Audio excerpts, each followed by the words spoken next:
Welcome to What Would Sabrina Say? I'm Sabrina Dong, and I'm excited you're joining me today. In this podcast, I dive into mental health topics on relationships and overall well-being. With over 20 years of experience as a licensed clinical social worker, I share insights and invite expert guests who are passionate about making a positive difference. I started this podcast because I was frustrated with the often misleading or recycled information in social media involving self-help and the mental health field. My goal is to provide you with genuine, useful content that's educational and informative. Thanks for tuning in. I hope you find our conversations both enlightening and empowering. I'm glad you're here. Hi, welcome to What Would Sabrina Say? I'm your host, Sabrina Dong, licensed clinical social worker. Today with me, we have Joe Dillon. He's a seasoned divorce mediator and author with over 30 years of experience in negotiation. Joe works and aims to help couples build lasting relationships by addressing common pitfalls that may happen in marriages or relationships. And Joe's developed the Power Up method, so he's here to talk about that today and how it addresses communication while offering conflict resolution. Thanks so much for joining me today, Joe. Thanks for having me. I look forward to it. So, Joe, you spent decades working in negotiating and conflict resolution. I was wondering what that was all about and what did you learn from sitting with couples at a point when their marriage is breaking down? Yeah, so my private practice is in divorce mediation, so helping people peacefully end their marriage without lawyers if they so choose. And a lot of the patterns that crop up, as you would appreciate from your line of work as well, is there are certain, we call them kind of personas and these archetypes of people. But there's one thread that pulled through all of them is that people stopped going from being a couple to being two individuals. So instead of it's like it's you and me. And when you think of you and me, you start to think of you versus me. And then all of a sudden, right? Oh, and it happens slowly, Sabrina. It happens over time where, you get married, you're out of the gate, you're having all that energy, all those good vibes, and you're like, yeah, this is terrific. And then little by little, somebody decides this or somebody does that. And then, you turn around 5, 10, 20 years later, and you're these two independent entities who are now just basically fighting for what you want, not necessarily what the common good would be. And that's where a lot of folks, where they'd come to me in mediation. A lot of our clients were married 20, 25 years because they just faded slowly over time. There was no big explosion. There was no infidelity. Or it was just really a simple function of losing that partnership. So that's what I've really seen. And that's what I'm trying to help people do with this Power Up method, is to say, look, there's a lot of ways you can have productive conversations that'll get you outcomes, that'll bring you closer together. And it's meant to be really practical and tactical, because as we were joking before we jumped on, I'm not a mental health professional. I'm a professional negotiator. I was in corporate, mergers and acquisitions and contract negotiation. So I come from the MBA finance world. That's my background. And I apply that to couples because I feel like, hey, if we could get something more practical with better outcomes, people will then say, hey, we can do this, right? We can actually talk. How about that? And I think back to our own experiences in life, childhood growing up, it's like, where do you find those tools, right? How do we understand what negotiating and conflict resolution is? Mhm. So I'm wondering, couples may know how to argue, but perhaps very few know how to negotiate. And I was wondering, what's that fundamental difference? Yeah, so arguing is what we call positional. So I want this, and the other person's like, well, I want that. And of course, think about when you were a kid, and I think of the example of you go and you ask your mom, can I have a cookie? And she says no. And you say, why? And she says, because. And then that was the end of the conversation. I had a position. I wanted a cookie. She did not want to give me a cookie. That was very simple. But in a negotiation, you would say, well, what's the underlying interest here? And in that case, keeping with the simple example is, hey, maybe my child is hungry, right? So how about an apple? And I might walk away and say, okay, right? So I got something, I got to eat something, and my mom in this case got to say yes to me with something healthy. And so that's where a lot of couples, when they come into these situations, especially when you're newlywed, you didn't have anybody you had to answer to. You could just go out when you wanted, spend money how you wanted, do what you wanted. You didn't need to consult with your spouse, not let your spouse needs to give you permission per se, but as a partnership, you might want to let your spouse know, like, hey, my wife is Cheryl. I'm like, Cheryl, yeah, by the way, I'm going with my friends to London for 2 weeks. We're leaving in an hour. I just sort of let you know, right? You should have that conversation. And that's what we're trying to get people to understand is that there is usually a shared interest underneath that people can focus on where they both get what they want and they both feel good about it. And they're like, wow. And then you look at your spouse and you're like, well, hey, thanks for agreeing for this. And the spouse might look at you and say, hey, thanks for asking. That's what we want to build, what I call the marriage bank, that goodwill, that those good vibes. That's what keeps people going through the good and the bad times. And I know you mentioned newlyweds, and we talked earlier Yeah. that there might be different phases of a marriage or stages in life Hmm. where it might be helpful still to explore ways to negotiate or communicate more effectively, like empty nest time, and where maybe roles have changed, or where Hmm. there's perhaps more pressures, career, Yep. or helping supporting caregivers, that revisiting tools would help as well. Yeah, one of the things we see in our practice with divorce, a common trigger, if you will, it doesn't show up until very, very far down the road, is the decision to have kids and then have someone stay home and raise them. And typically that decision isn't necessarily born out of a conversation. It's usually like, I've decided or we've decided. And I always joke if I had $1 for every time somebody said, typically it's the mom, and we're getting into a conversation about alimony, for example, and the guy says, "Well, you wanted to stay home with the kids," and she's like, "No, I didn't. You wanted me to stay home with the kids. I have an MBA. I had a career. I wanted to go to work. You thought that was bad, so I didn't want to argue." Right? And then that conversation happens over and over and over. And you look at people and you go, like, "Man, I could have predicted this 15 years ago. Where were you in this?" That's what I'm trying to also get people to understand is, look, have the hard conversations up front. Don't avoid them because they're going to fester over time. And then instead of winding up on your 25th anniversary in Hawaii or some exotic location, you're winding up in my office getting a divorce. So I'd rather have the former than the latter.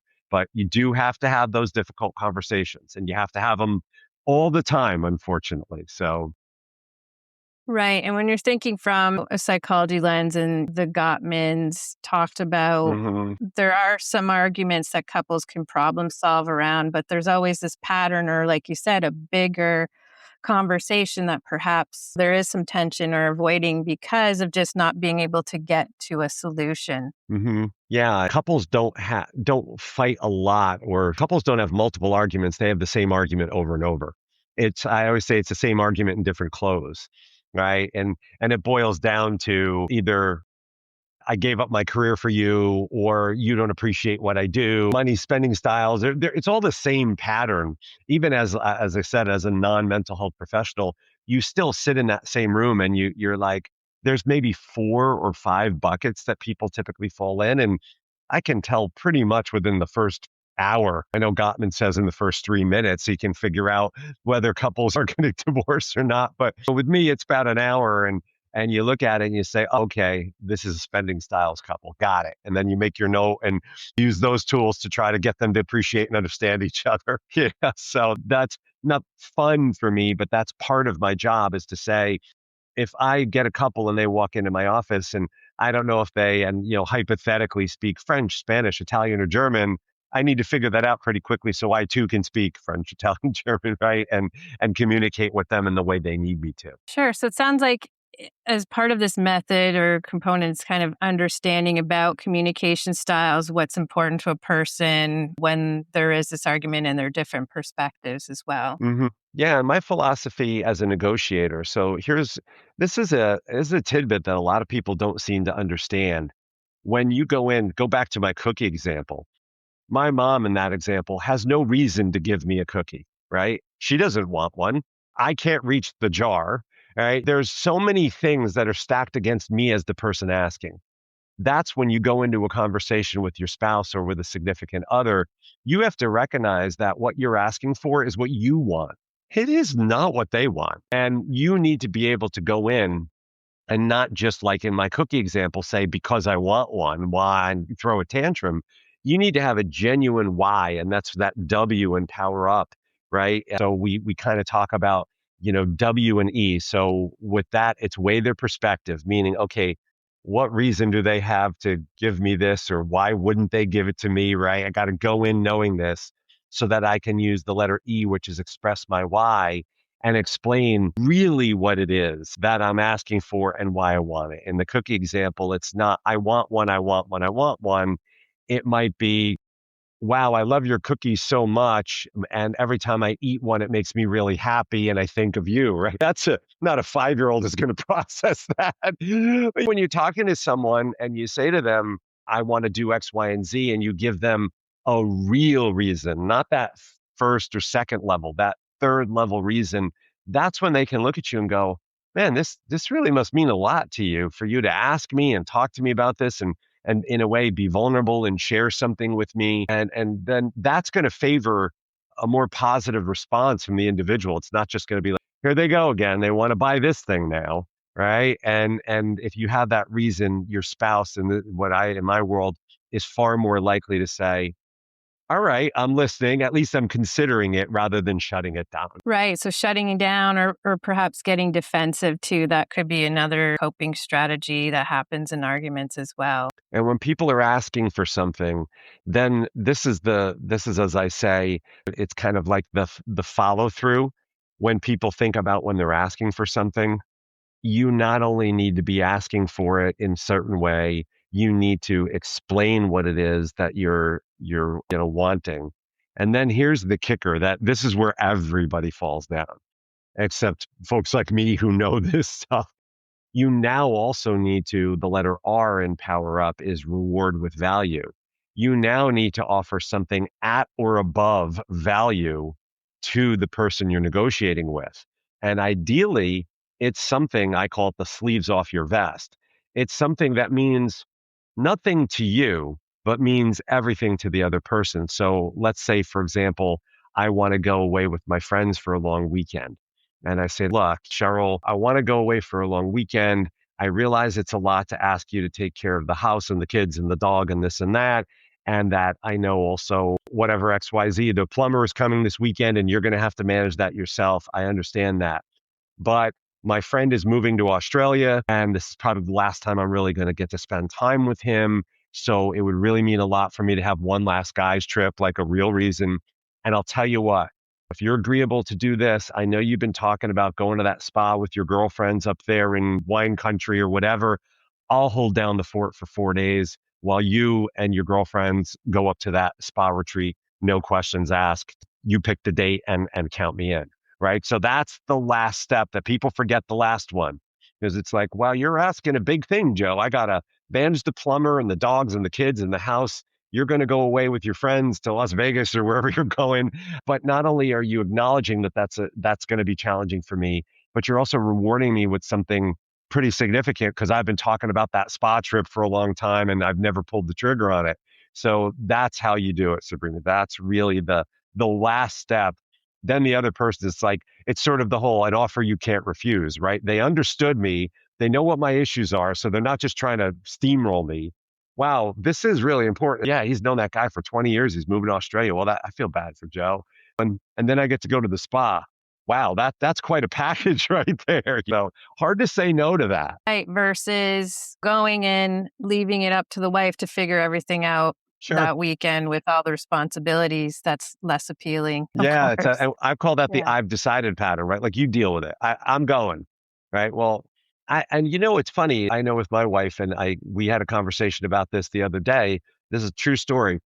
So I like to work out, and I like to work out at home, and I don't like going to a gym like you. Probably I talk to people all day and I don't want to get in a conversation with someone in a gym. I just want to be quiet. And so previously, the most expensive item I had ever bought for my home gym was probably around $500. And it literally came yesterday. I wanted to buy one of those big pieces of gym equipment, and it was like $3,000 plus. And even me, I'm like, oh, God, like, what am I doing? But I'm like, I work out 4 to 5 days a week. If I had a gym, they would have this kind of equipment.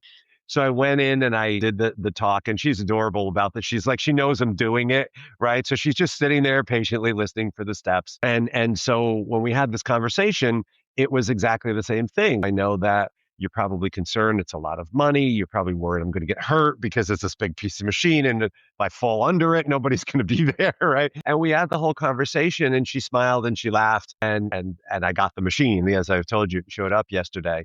And in that case, I said, look, if there, and I didn't have something specific for her, but I said, if there's something that you also want that is of significance, because I realize how significant this is, it's yours. Just let me know. So you kind of almost put a credit in the bank, if you will. It's like she's got kind of a chit, not that she's using it as tit for tat, but now I know if she comes to me and says, hey, I want to do X, Y, or Z, I will have to look back at what I just did and say, yep, okay, yeah, no questions asked. And that's a real goodwill moment, right? A nice moment where the two of us, where she's like, hey, I realize you're feeling like, okay, you want to work out, you're getting older and you don't want to give that up. And I appreciate that. So that's what I'm trying to tell people, is that those opportunities for connection, those matter. All those little things that, the pleases and thank yous matter, but also these kinds of conversations. Because when you have a conversation like that,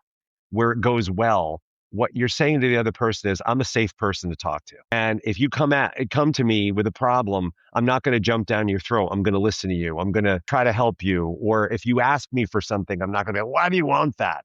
And I say, okay, well, explain to me, right? Talk to me. Why is this so important? And those conversations stack on top of each other. It's like exponential.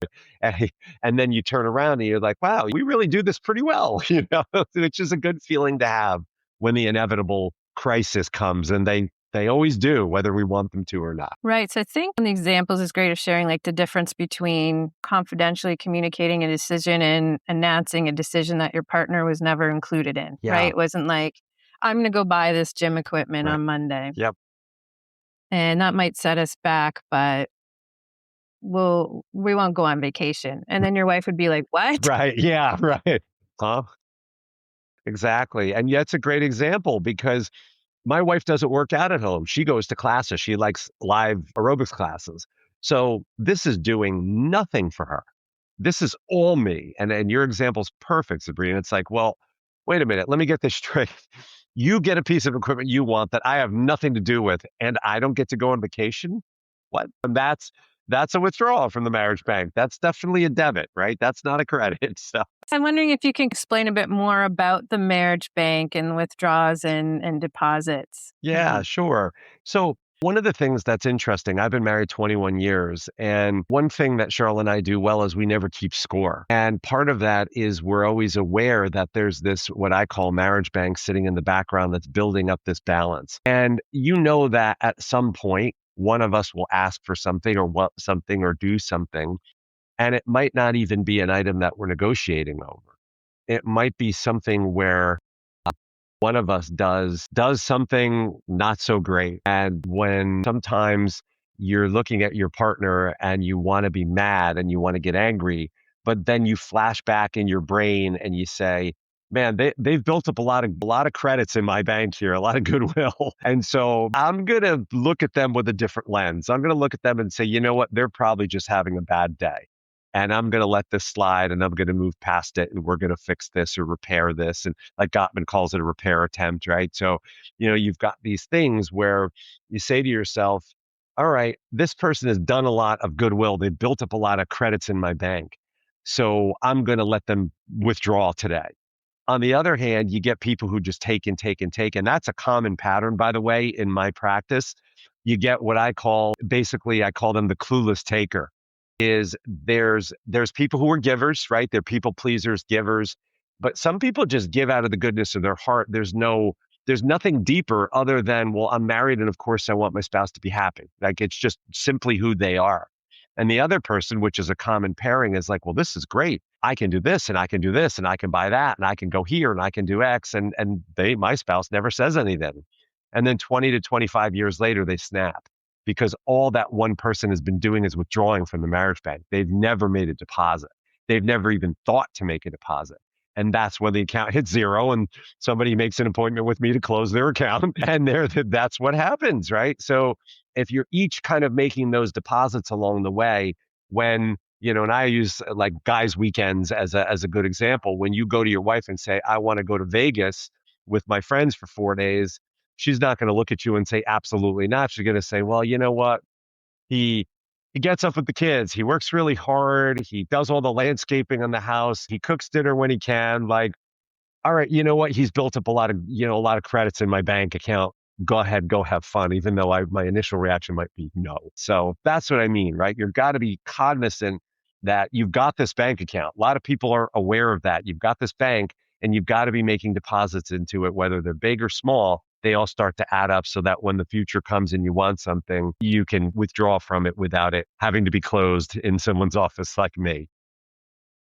I think too, it's also be mindful of like the purpose isn't also, I'm going to go do this so I can get this, Right, right? There's right. still It's fluidity. negotiating compromise. Sure. And Mhm. like and my wife and I, we always believe, right, that please and thank you are still magic words. And when you're married, it doesn't mean that you can stop saying that you still, and Cheryl and I are both very good at, oh, wow, you emptied the dishwasher. Thanks for doing that. And the other one looks at you, sure. Yeah, of course. Like it's no big deal, but it's that acknowledgement and that little moment where you make that deposit where nobody did, it wasn't a negotiation, it wasn't a big deal, it was just simply an acknowledgement of I see you and I appreciate you, and those things start to add up too, right? They're not just I want to go to Vegas or I want to buy gym equipment. They're also, hey, here's your coffee, right?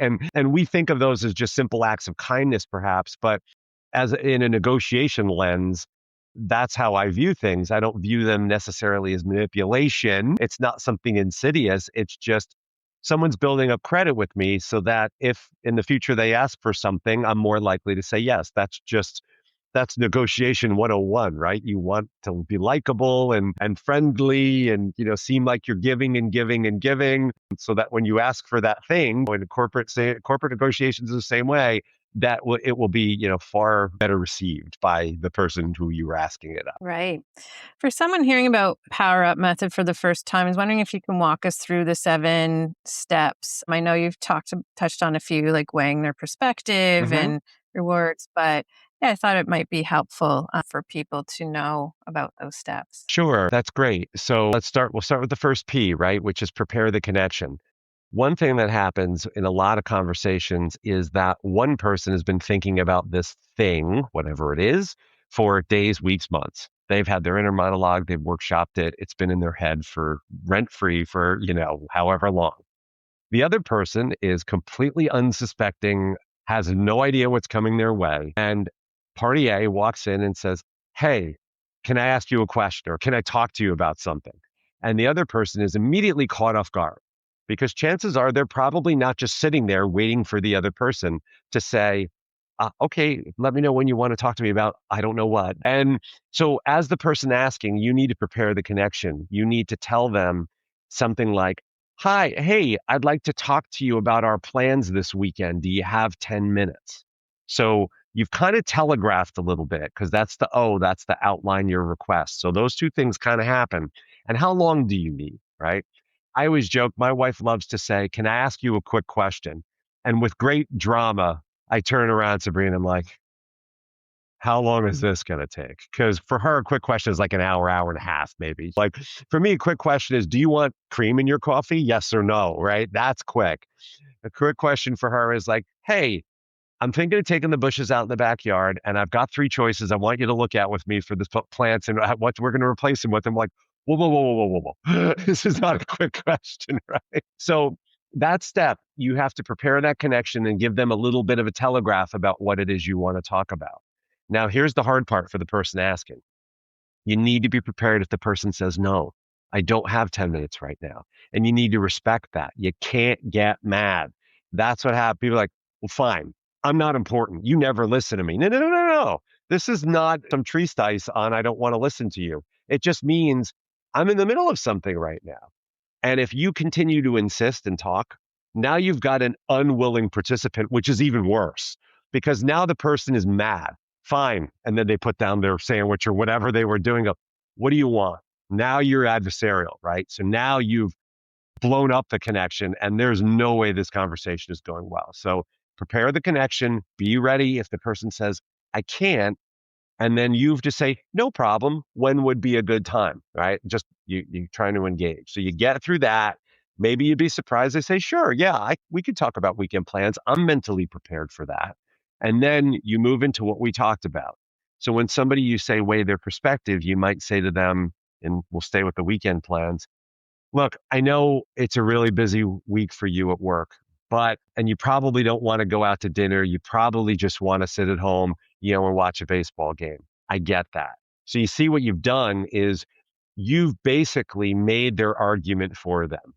And what this does, in the spirit of helping people and being, this is what negotiators do, is what I've basically done is I've taken away all your arguments. You have nowhere to go now. Now I've got you cornered, right? Because there's nothing for you to push back on me. Because now you're like, huh, wait a minute. How did they know that, right? How did they know I was going to say that? You have to think about that, right? As the person asking going in.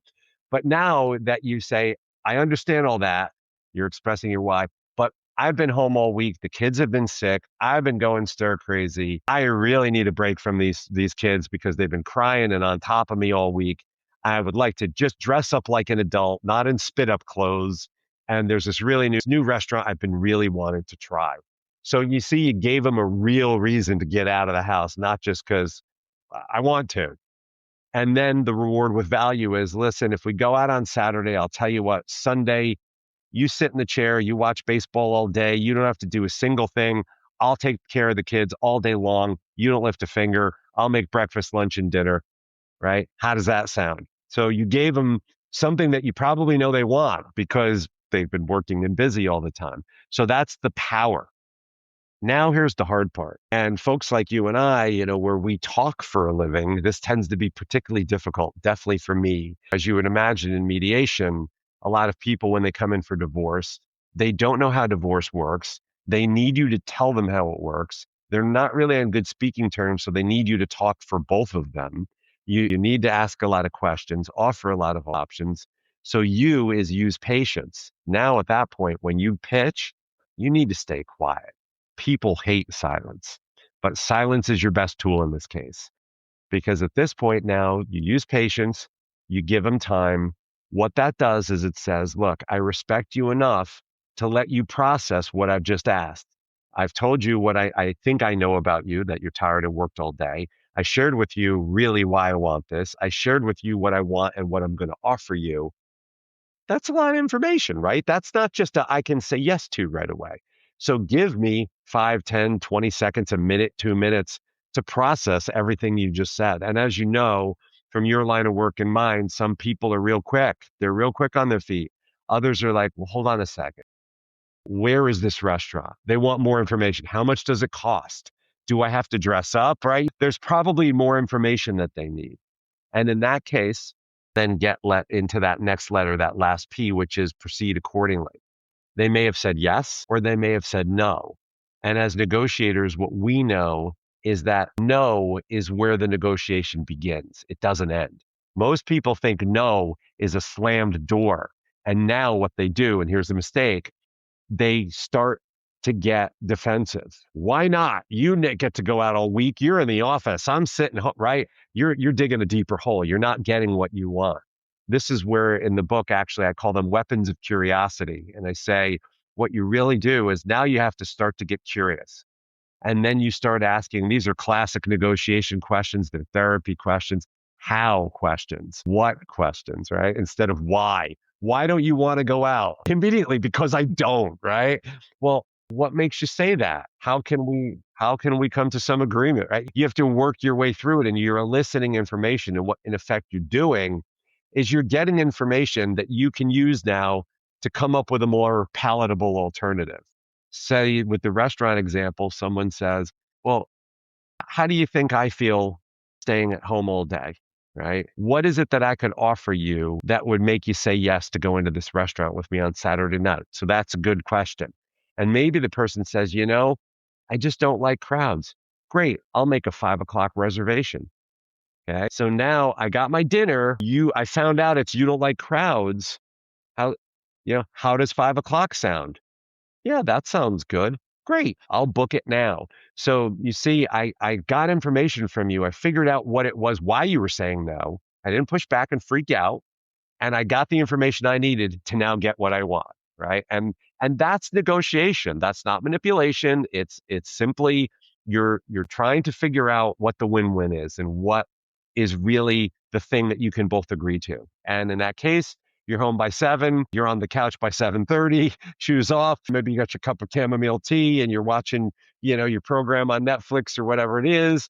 And then both of you had a good evening. So that's really the process. And I know for me, it runs on autopilot because this is what I've been doing for 30 years. But for people, they really have to practice that, Sabrina. And that really is something that at first you feel like a bad actor in a bad play. You're just very performative. But as you get good at it and your spouse speaks that language too, then you can start going like my wife, she's like, well, great.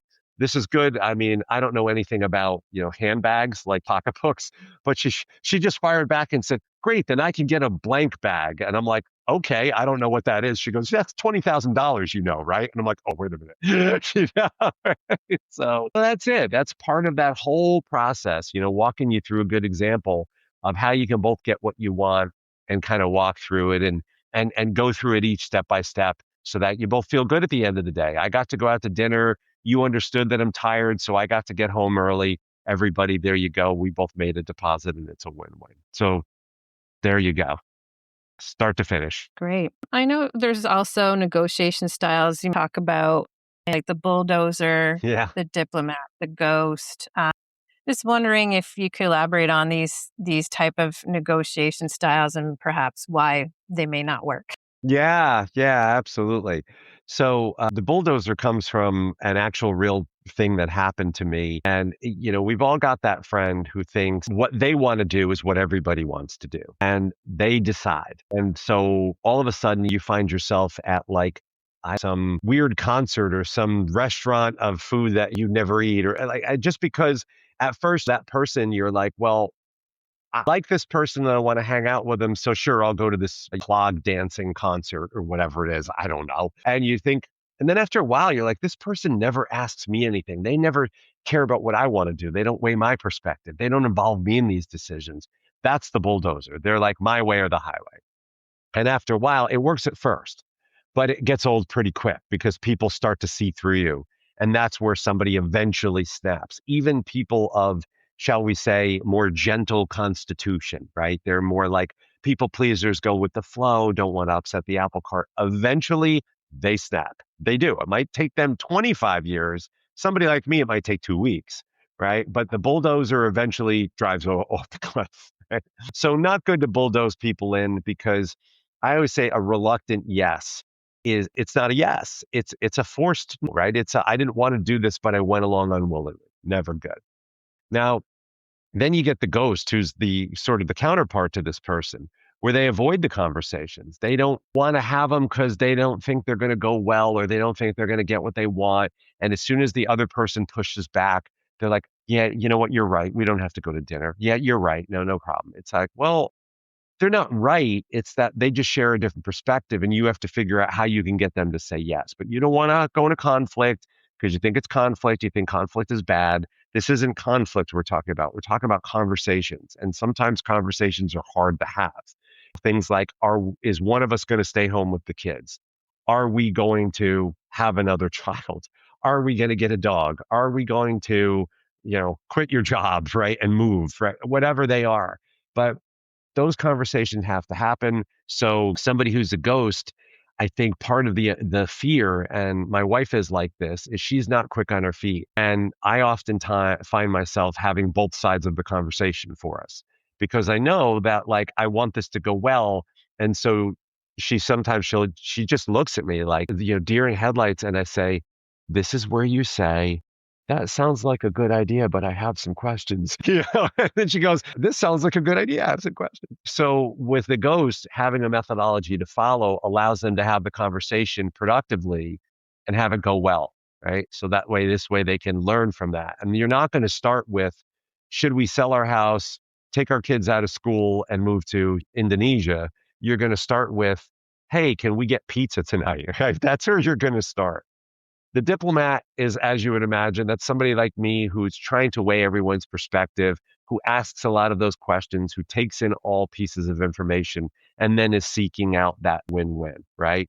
The bulldozer and the ghost are win-lose. In the bulldozer case, they are the winner. In the ghost case, they are the loser. And that's neither of those is sustainable in the long term, because I've seen it in my practice, spouses who come in and they're quiet as a church mouse, and they're quiet and they're quiet and they're quiet. And then, my goodness, boom, like the lid pops off and you're like, whoa, what just happened, right? Because that's X amount of years of pent up frustration where giving, the other person taking. So you got to be careful if you don't want to wind up in my office like that as in my divorce mediation practice.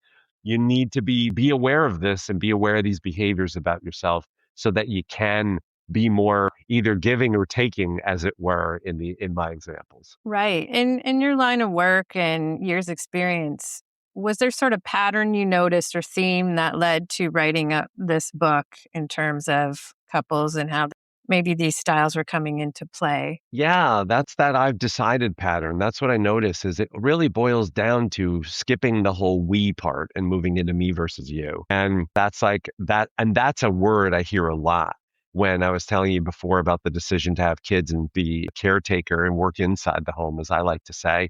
When somebody says, yeah, well, we decided you would stay home with the kids. And immediately the other person goes, we did not decide this. You decided it. And now here I am, 15 years later, getting a divorce. I gave up my career for you. You're now the CFO. And like, that's when the other person explodes, you know? And that's part of it. It's being aware of, am I making a decision unilaterally on behalf of both of us or just in my own selfish way? Or am I at least engaging my spouse and trying to find a way? Now, granted, you might still make the decision. You may have made the offers and you may have given them every opportunity to do X, Y, and Z. And if they still systematically refuse, it may still be something that you decide to do, but at least you can never have them come back in the future and say, we never talked about this, or you just decided this. Well, you're right. Maybe I just did decide this. However, I offered you X, Y, and Z, and I also explained why it's important to me. And I did expect you to support me in that.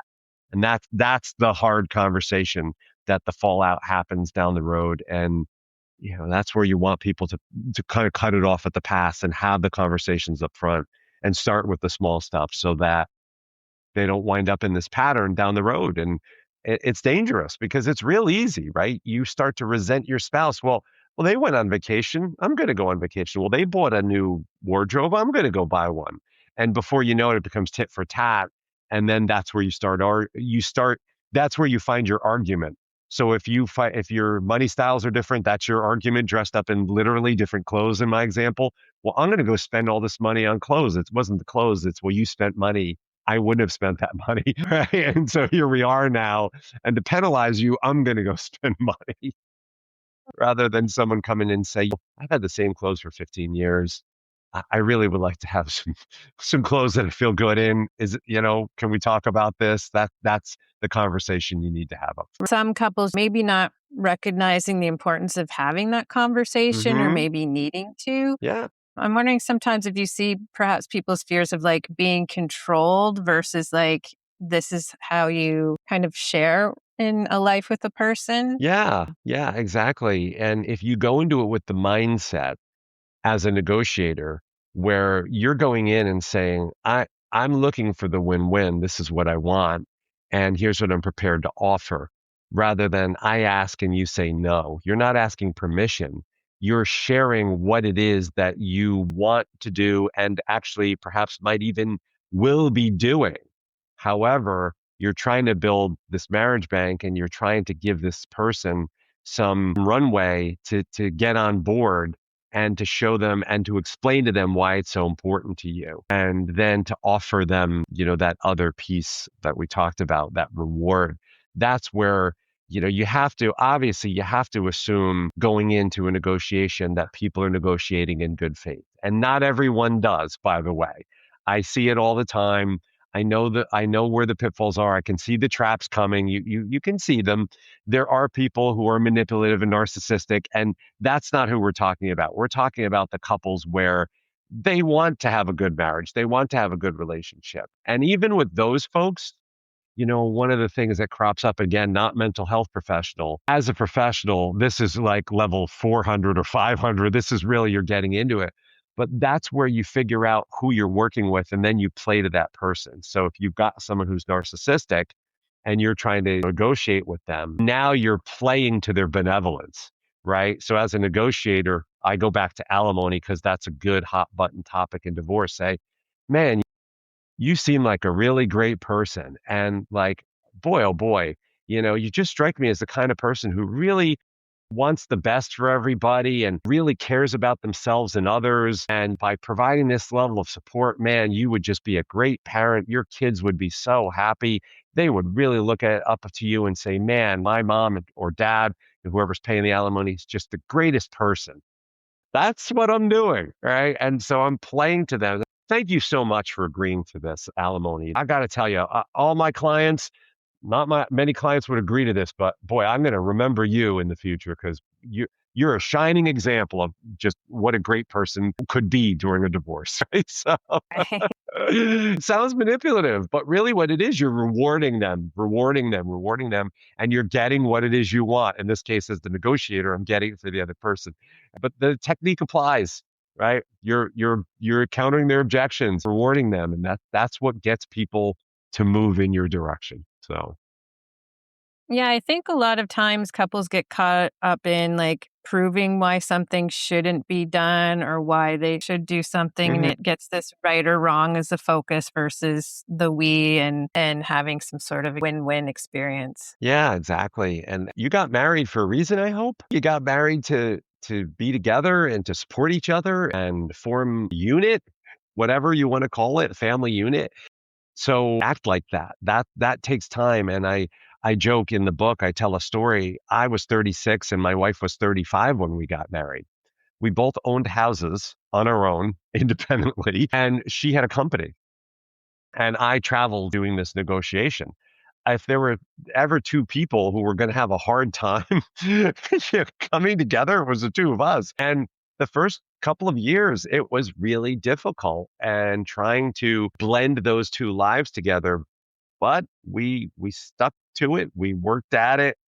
We had the difficult conversations. And over time, we've now developed into a we. It's a unit. I have your back, you have my back. And when the other one wants something, it's not an argument. It's I understand you. I already know. And that to me is a sign of a strong couple. I have friends like this who are another couple that we're good friends with. They're like this. When I asked them, I actually interviewed them for the book. I interviewed a bunch of couples and I interviewed them. And when it came to that whole rewarding with value concept, I asked them about it. And they both looked at each other and said, you know what? I know if they ask me for something, it's important to them. And if it's important to them, it's important to me. And I'm already going to say yes. They can offer me something, Joe, and reward me with value. But I just know that I'm going to go do something else down the road and they're going to support me and say yes to the thing that I'm going to ask for. That to me, that's like winner. That you're operating at peak power up level. You're just seamlessly interacting with each other and supporting each other, not necessarily tit for tat, just knowing that whatever you want is fine by me because I know whatever I want is going to be fine by you. And that is really nice to see when I was talking to some couples, to see them like that. No surprise. They've been married 30 years, 35 years. Yeah, there's a reason for that. And that's why. I was wondering, Joe, where people could find more information about you or where to purchase your book, or if there's any other information or updates you'd like to share. Sure. I have a personal website that is all about me and the book and my personal practice and my speaking. And it's literally my name. It's thejoedillon.com. So because apparently joedillon.com was taken, so I had to become the Joe Dillon. So there's no other Joe Dillons out there. So just spelling it like, JOEDILLON, thejoedillon.com. And that's a good launching point for I do speaking, I do Zoom engagements, I do in-person speaking. I still do mediation, still have the practice. The book is coming out next year, but you can sign up for updates for it. And I send out little weekly tips and things like that.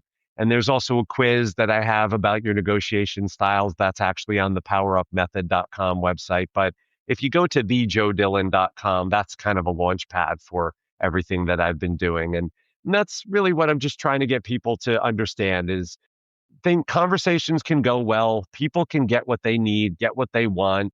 You can work seamlessly together. Start with the small stuff. Recognize the goodness in people. And I tell you, I see it time and time again. If anybody can tell you, Sabrina, what's most rewarding in my line of work, not that I'm helping people end their marriage, but one compliment is really touching for me to hear over and over again. And I say this in all sincerity, and it's meant to sound as funny as it does, is people say to me, you know what, Joe?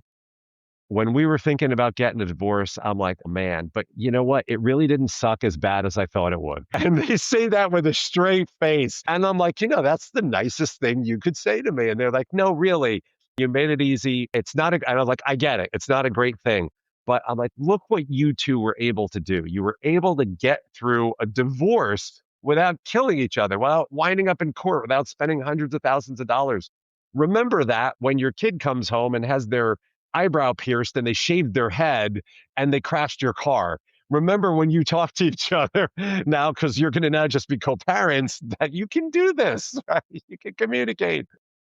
So that's great that people can find a quiz on your webpage and kind of get a better understanding of their communication style, perhaps where they're at in terms of negotiator or methods they use and how the book could help further. Yeah. That's great. And what they need to do. And that's the thing, right? We're all learning. I feel like life is just one big lesson. And no one comes into a marriage knowing how to be married, unless you've been married before, perhaps. But if you've been married before, you probably didn't know because you got divorced, right? So the process continues. So you're just a big experiment. You just have to be willing to say, let's try this, let's do that, all in the interest of staying together. And of course, again, for the right reasons, with the right person, in the good faith perspective. And that's really all I'm trying to share with people is that it's work. They say marriage is work for a reason. It is, but you need to be willing to put in the work in order to have a good one. Well, thank you so much for your time today, Joe. And for listeners, be sure to purchase Joe's book, Power Up Method, and learn about communication styles, how you can negotiate, and learning about that Goodwill bank. So appreciate your time and sharing your 30 plus years expertise. Thanks for having me.